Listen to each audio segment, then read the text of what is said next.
ಕಾಸದೆತ್ತರಕ್ಕೆ ಬೆಳೆದು ನಿಂತ ಕಲ್ಪತರುವಾಗಿ ಕರುನಾಡ ಪೃಪ್ತಿಯಲ್ಲಿ ವೀರ ಕನ್ನಡಿಗನಾಗಿ ಖ ಚಲಿಸುವ ಮೋಡಗಳ ಮಧ್ಯೆ ಧ್ರುವ ತಾರೆಯಾಗಿ ಛ ನಟ ಸಾರ್ವಭೌಮನಾಗಿ ಕನ್ನಡಿಗರ ಹೃದಯದಿ ನೆಲೆಯಾದೆ. ಪ ಹಾಯ್ ಹೆಲೋ ಎಲ್ಲರಿಗೂ ನಮಸ್ಕಾರ. Welcome back my YouTube channel. ಎಲ್ಲ ಪುನೀತ ಕನ್ನಡಿಗರಿಗೆ ಒಂದು ವಿಡಿಯೋ ಹೋಗ್ತೀನಿ, ನೋಡ್ಕೊಂಬನ್ನಿ. ಕಾಲೇಜ್ ಟೀಚರ್ ಎಷ್ಟು ಸಖತ್ತಾಗಿ ಅಪ್ಪೊಬ್ಬಕ್ಕೆ ವರ್ಣನೆ ಮಾಡಿದ್ದಾರೆ. ಅದು ಕನ್ನಡ ವರ್ಣಮಾಲೆಯಲ್ಲಿ ವರ್ಣನೆ ಮಾಡಿದ್ದಾರೆ, ಕೇಳ್ಕೊಬನ್ನಿ. ಕವನದ ಶೀರ್ಷಿಕೆ ಕನ್ನಡದ ವರ್ಣಮಾಲೆಯಲ್ಲಿ ಇರುವಂತ ಆ ಇಂದ ಜ್ಞಾವರೆಗೂ ಇರುವಂತ ಅಕ್ಷರಗಳಲ್ಲಿ ಬರೆದಿರಂತ ಇದೊಂದು ಕವನ.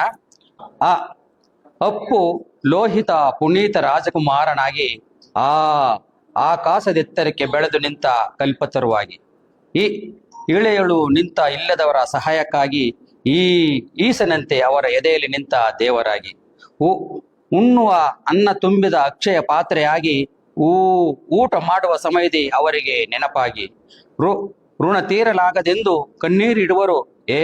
ಎದೆ ತುಂಬಿ ನಿನ್ನ ನೆನೆಯುತ್ತಾ ಹಾಡುವರು. ತಿಳಿಯದಾಗಿ ಇದ್ದೆ ನಾನು ನನ್ನದು ಎನ್ನದೆ.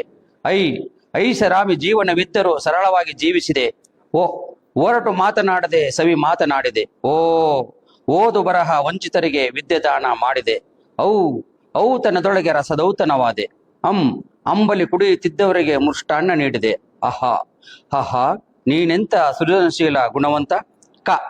ಕರುನಾಡ ಪೃಪ್ತಿಯಲ್ಲಿ ವೀರ ಕನ್ನಡಿಗನಾಗಿ ಖದೀಮರ ಮನ ಪರಿವರ್ತಿಸುವ ಶಿಕ್ಷಕನಾಗಿ ಗಗನದಿ ಹೊಳೆಯುವ ಸೂರ್ಯ ತೇಜನಾಗಿ ಘಮಿಸುವ ಮೈಸೂರು ಮಲ್ಲಿಗೆಯಾಗಿ ನಾ ಇದ್ದರೂ ಇಲ್ಲದ ಹಾಗೆ ಅಪ್ಪು ಇಲ್ಲದಿದ್ದರೂ ಇರುವೆ ಎದೆಯಾಗಿ ಚಲಿಸುವ ಮೋಡಗಳ ಮಧ್ಯೆ ಧ್ರುವ ತಾರೆಯಾಗಿ ಛಲ ಬಿಡದೆ ಬಾಳಿದೆ ಇತರರಿಗೆ ಮಾದರಿಯಾಗಿ ಜನಿಸಿದ ನಾಡಿಗೆ ಕೀರ್ತಿ ತಂದ ಬಾಲಯೋಗಿ ಜೆರೆ ಸುತ್ತಿಗಿರಿ ಹತ್ತಿ ನಿಂತೆ ಬೆಟ್ಟದ ಹೂವಾಗಿ ಜ್ಞಾನದಾತೆ ಕೃಪೆಯಿಂದ ಮೆರೆದ ಕಲಾ ಪ್ರವೀಣನಾಗಿ ಟವಲನ್ನು ಸೊಂಟಕ್ಕೆ ಕಟ್ಟಿ ದುಡಿದ ಬಂಗಾರದ ಮನುಷ್ಯನ ಕಂದ ಟಕ್ಕನಾಗಿ ಬಾಳದೆ ತಂದೆಗೆ ತಕ್ಕಮನಾಗಿ ಬಾಳಿದ ಡವಗುಟ್ಟುವ ಹೃದಯಗಳಿಗೆ ಧೈರ್ಯ ತುಂಬಿ ನಿಂದ ಡಮರುಗುವ ಹಿಡಿದು ನಿಂತ ಶಿವನ ಪಾದದ ಮುಂದೆ ಹಣತೆಯಾಗಿ ಹೊಳೆಯುವೆ ದೀಪವಾದೆ.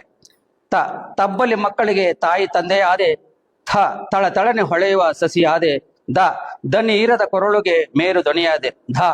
ಧರಣಿಯ ದೇಗುಲದೊಳಗಿನ ನಿಜ ದೈವವಾದೆ. ನಟ ಸಾರ್ವಭೌಮನಾಗಿ ಕನ್ನಡಿಗರ ಹೃದಯದಿ ನೆಲೆಯಾದೆ.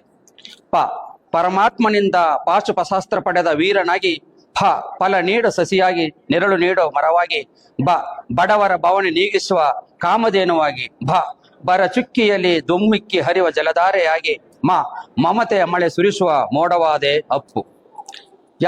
ಯಶಸ್ಸಿನ ಹಾದಿಯಲ್ಲಿ ಸವೆದು ಬರುವಾಗ ರಕ್ಕಸ ಯಮದೂತನ ಕೆಟ್ಟ ಕಣ್ಣಿಗೆ ಗುರಿಯಾಗಿ ಲಕ್ಷವಿಟ್ಟು ರಕ್ಕಸ ಯಮದೂತ ಬಿಟ್ಟ ಬಾಣ ತೆಗೆಯಿತು ವರನಟ ಮುತ್ತುರಾಜನ ಮುದ್ದು ಕಂದನ ಪ್ರಾಣ. ಶರೀರದ ಹಂಗ ಕಣ್ಣುಗಳ ದಾನ ಮಾಡಿ ಸತ್ಯ ಹರಿಶ್ಚಂದ್ರನಾಗಿ ಕರ್ಣನ ಜೊತೆಗೂಡಿ ಸತ್ಪುರುಷರ ಸಾಲಿಗೆ ಸೇರಿಕೊಂಡು ಹಳದಿ ಕೆಂಪು ಬಾವುಟದಂತೆ ಇತಿಹಾಸ ಒಳಗೊಂಡ ಒತ್ತಿಗೆಯ ಪುಟಗಳಲ್ಲಿ ಕ್ಷಕಿರಣಗಳಂತೆ ಪ್ರಜ್ವಲಿಸುತ್ತಿಹನು ಅಪ್ಪು. ಜ್ಞಾಪಕದಲ್ಲಿ ಅಪ್ಪು ಸದಾ ನೆಪ್ಪು, ನೀ ಯಾವಾಗಲೂ ಹೆಪ್ಪು.